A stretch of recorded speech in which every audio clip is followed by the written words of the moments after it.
का हमारा जो टॉपिक है वो है यूक्रोमेटिन, हेट्रोक्रोमेटिन और फॉर्मेशन ऑफ बार बॉडीज। सबसे पहले हम पढ़ते हैं यूक्रोमेटिन। जो यूक्रोमेटिन है उसके अंदर मिथाइलेशन और एसिटाइलेशन की प्रोसेस प्रेजेंट होती है। It is a light stain reason.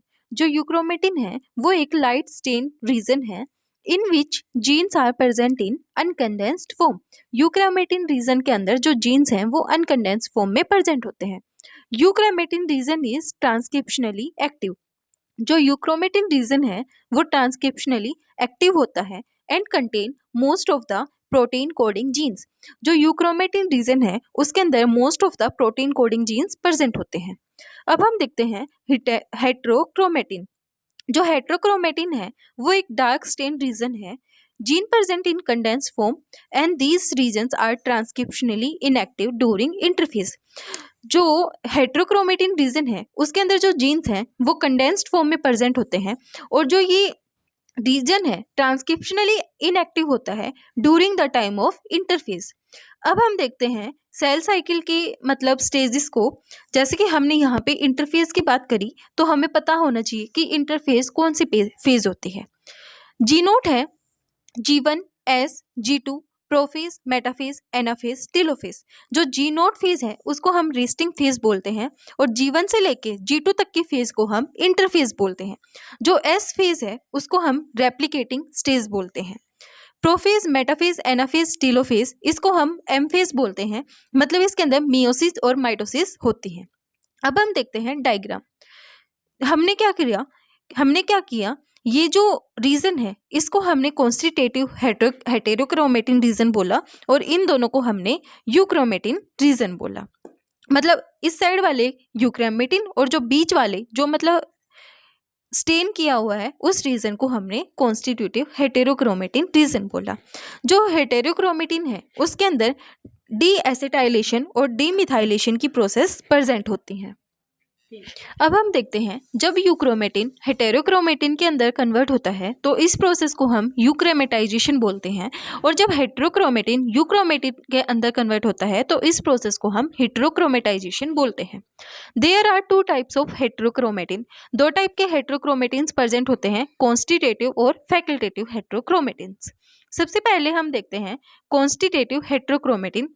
It remains permanently condensed and transcriptionally inactive. जो कॉन्स्टिट्यूटिव हेटेरोक्रोमेटिन है वो परमानेंटली कंडेंस्ड फॉर्म में प्रेजेंट होते हैं और ट्रांसक्रिप्शनली इनएक्टिव होते हैं। It's often contain highly repetitive sequence of DNA, usually do not contain genes. It replicate late in S phase. मतलब ये रेप्लिकेट होते हैं एस फेज के अंदर and has a reduce frequency of genetic recombination. अब हम देखते हैं facultative heterochromatin. The region of euchromatin is convert into heterochromatin is known as facultative heterochromatin and this process is called euchromatization. जब euchromatin हेटेरोक्रोमेटिन के अंदर convert होते हैं तो उसको हम फैकल्टेटिव हेटेरोक्रोमेटिन बोलते हैं और इस प्रोसेस को हम यूक्रोमेटाइजेशन बोलते हैं। एग्जाम्पल है बार बॉडीज। अब हम देखते हैं लायोनाइजेशन। लायोनाइजेशन मतलब formation of Barr bodies is known as lyonization. Barr bodies की जो फॉर्मेशन है वो सबसे पहले जो ऑब्जर्व की गई थी वो फीमेल कैट के अंदर ऑब्जर्व की गई थी। Formation of Barr bodies it's a random process at initial stage. जो फॉर्मेशन है बार बॉडीज की वो एक रैंडम प्रोसेस है at initial stage but it is specific for next step. अब हम देखते हैं हमने क्या लिया, पेरेंटल और मैटरनल दोनों के जीन्स लिए। हमने बनाए XP XM XM XP XM XP XP XM XP XM।